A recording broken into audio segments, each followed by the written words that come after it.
Farmers of Punjab celebrated Diwali a bit differently. People usually burn firecrackers on Diwali. These farmers, though, burnt stubble. Why? Because they can. Because they are allowed to get away with it. Because they are not held accountable for their actions. Because the woes of the people of Delhi do not affect them. Hi and welcome. You're watching TFI English, the national socio-political analysis arm of the TFI Media Group.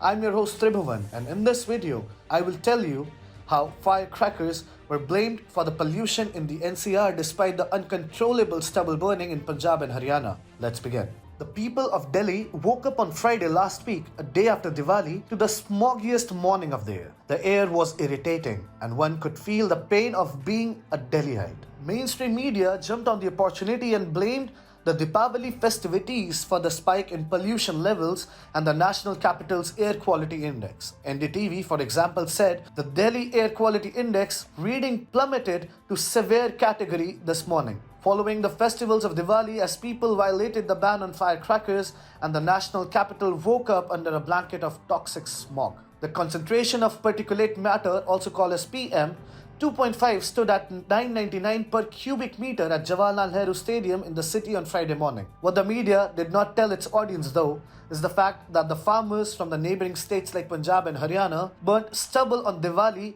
like there was no tomorrow. In Punjab especially, farmers were particularly indifferent to the woes of the people of the national capital region, as they took to stubble burning on a festive day knowing very well they would not be pulled up on Diwali and the day after it.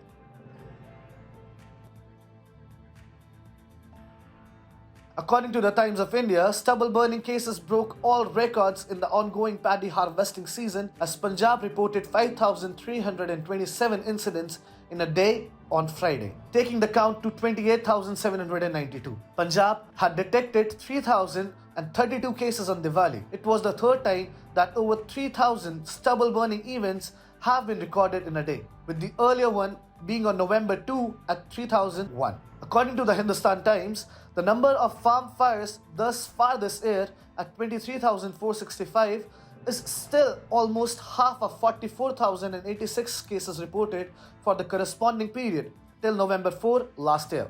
But most officials expect it to increase over the coming week. There is data to suggest that stubble burning is only picking up pace, with 55% of all stubble burning this year being reported in the past 5 days. In Punjab, the highest number of farm fires on Diwali were reported from Ludhiana, which saw 292 cases. Sangrur recorded 283, while neighbouring Barnala recorded 237.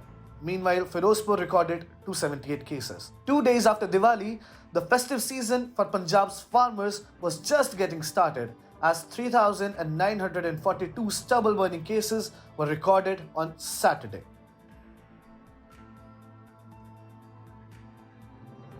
Interestingly, what the media failed to tell people was that in a report by the System of Air Quality and Weather Forecasting and Research, also known as SAFAR, it had been already predicted that due to winds coming from the northwest of Delhi, the number of pollutants entering Delhi from the burning farmlands will go up significantly on Friday and Saturday. The SAFAR report had said that the share of stubble burning on Delhi's air pollution will go up from 8% to 20% on Wednesday and will go up to 35 to 45% on Friday and Saturday. Meanwhile, Swarajya magazine editor Arihant Pavaria on November 4 put out a tweet that provided insight into the mindset of these farmers whose action have led to the people of India's national capital choking. Pavaria asked the farmer why they were burning stubble during this Diwali, to which the farmer in question replied saying that nobody will catch them as it is the time of festivals. In October, the Supreme Court acknowledged the fact that stubble burning in Punjab and Haryana was the main reason for air quality degeneration in North India, particularly in the national capital region. Earlier, as reported by TFI, the Central Pollution Control Board had given